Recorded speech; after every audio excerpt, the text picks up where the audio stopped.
দর্শক, গঙ্গাচড়ায় দ্বিতীয় তিস্তা সেতু রক্ষা বাঁধের তীব্র ভাঙ্গন নিয়ে আমাদের সাথে যুক্ত হচ্ছেন রংপুর থেকে প্রতিনিধি মাহমুদুল হাসান। মাহমুদুল, ওখানকার পরিস্থিতি কেমন দেখছেন আমাদেরকে জানাবেন।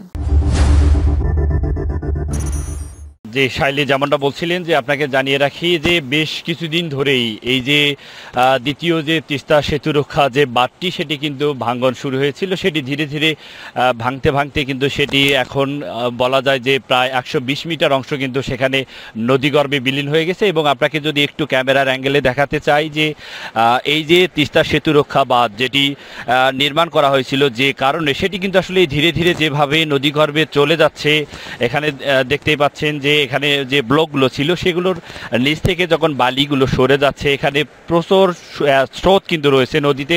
যখনই এই তিস্তা নদীতে পানি বৃদ্ধি হয় তখনই কিন্তু স্রোতের যে ধাক্কায় কিন্তু সেখানে যে ব্লকগুলো সেগুলো ধীরে ধীরে কিন্তু নদীগর্ভে চলে যাচ্ছে। এবং এই বেড়িবাঁধটি যদি পুরো অংশ আপনি জানেন যে জানিয়ে রাখি যে দ্বিতীয় তিস্তা সেতু রক্ষার যে বাঁধটি এটি 900 মিটার, এই 900 মিটারের প্রায় 120 মিটার অংশ কিন্তু চলে গিয়েছে। এবং গতকালকে আমরা দেখেছি যে গতকালকে এই তিস্তা সেতু রক্ষা বাঁধের প্রায় 70 মিটার অংশ চলে গিয়েছিল। তবে আজকে রাত পরে আজকের এই তথ্য যদি বলি যে আজকে প্রায় 120 মিটার চলে গিয়েছে। তবে ধীরে ধীরে এভাবে যেতে থাকলে হয়তোবা তিস্তা সেতুর যে তিস্তা সেতুটি রয়েছে সেটিও ঝুঁকির মধ্যে পড়েছে। এবং বিশেষ করে রংপুর থেকে লালমনিরহাটগামী যে মহাসড়কটি রয়েছে সেটিও কিন্তু অনেকটা ঝুঁকির মধ্যে পড়বে। এবং স্থানীয়রা যেটি বলছেন যে খুব দ্রুত সময়ের মধ্যে যারা দায়িত্বশীল রয়েছে, বিশেষ করে আমরা দেখেছি যে গতকালকে এলজিডি কর্তৃপক্ষ যে এটি নির্মাণ করেছিল, এই কারণে তারাও গতকালকে পরিদর্শন করেছে। এবং এখানকার স্থানীয়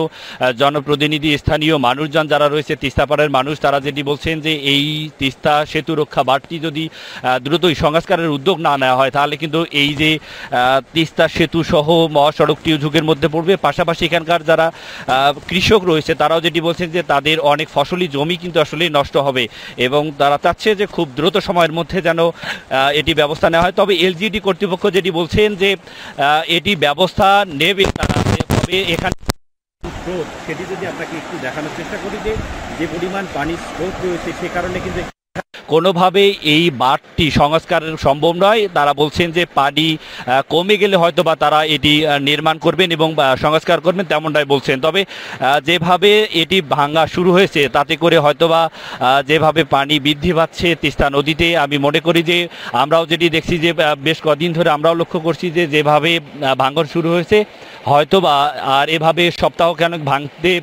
ভাঙলে কিন্তু আমরা দেখছি যে 900 মিটারের প্রায় 50% বলা যায় যে অর্ধেক যে বাঁধ সেটি কিন্তু নদীগর্ভে চলে যাবে এবং এখানকার কৃষকরা চরম ক্ষতির মুখে পড়বে। তবে সব মিলে শাইলি যদি বলি যে খুব দ্রুতই এখানকার স্থানীয়রা যেটা বলছেন যে খুব দ্রুতই তারা যেন এই যারা সংশ্লিষ্ট রয়েছে এলজিডি এবং পানি উন্নয়ন বোর্ড সমন্বয়ে তারা যদি এটা দ্রুত উদ্যোগ না নেয় তাহলে কিন্তু এই অঞ্চলের মানুষ, বিশেষ করে তিস্তাপাড়ের মানুষ কিন্তু প্রত্যেক বছরেই 5 থেকে 6 বার তারা কিন্তু এই বন্যার ধকল সহ্য করে এবং তারা কিন্তু বারংবার এই যে তিস্তা মহাপরিকল্পনা বাস্তবায়নের কথা যদি বলি যে এখানে নানা আন্দোলন কিন্তু এই তিস্তাকে ঘিরে হয়েছে যে মহাপরিকল্পনা যাতে বাস্তবায়ন হয়। বিগত সময়ে যারা বিভিন্নভাবে সরকারে যারা ছিলেন এখানকার স্থানীয়রা যেটি বলছেন যে এই যে বন্যায় তাদের কাছে কিন্তু আসলে যে বিভিন্নভাবে যে অনুদান আসে বা বিভিন্নভাবে যে তাদের মধ্যে যে ত্রাণ বিতরণ হয় সেটি যেন আসলে বিতরণ না করে এই যে তিস্তা মহাপরিকল্পনা বাস্তবায়ন সেটি যেন এই অন্তর্বর্তীকালীন সরকারের মাধ্যমেই যেন শুরু হয় সেটি কিন্তু তারা দাবি করছেন। তা না হলে এই অঞ্চলের মানুষ কিন্তু আসলে যেভাবে উত্তর অঞ্চলের মানুষ পিছিয়ে পড়ছে নানাভাবেই অর্থনৈতিকভাবে এবং কৃষিতে যে বিপ্লব হবে, তিস্তা মহাপরিকল্পনা বাস্তবায়ন হলে এই অঞ্চলের মানুষের ভাগ্যের পরিবর্তন হবে তেমনটাই কিন্তু বলছেন। তবে তিস্তাপাড়ের মানুষের দীর্ঘদিনের প্রত্যাশা, তারা বলছেন যে খুব দ্রুতই যেন এই তিস্তা মহাপরিকল্পনা বাস্তবায়িত হয়, তাহলে এই অঞ্চলের মানুষ কিন্তু আসলে অর্থনৈতিকভাবে সামাজিকভাবে ঘুরে দাঁড়াবে। শাইলি, এই ছিল আমার কাছে তিস্তা যে দ্বিতীয় তিস্তা সেতু রক্ষা বাঁধের আজকের ভাঙ্গন নিয়ে সর্বশেষ। তবে আগামীতে হয়তো আপনাকে আরও বিস্তারিত তথ্য জানাতে পারবো। এই ছিল শাইলি, রংপুরের দ্বিতীয় তিস্তা সেতু রক্ষা বাঁধ থেকে সর্বশেষ। মাহমুদুল, আপনাকে ধন্যবাদ। দর্শক, আমাদের সাথে যুক্ত ছিলেন আমাদের সহকর্মী মাহমুদুল, দ্বিতীয় তিস্তা সেতু রক্ষা বাঁধের সবশেষ পরিস্থিতি জানাচ্ছিলেন।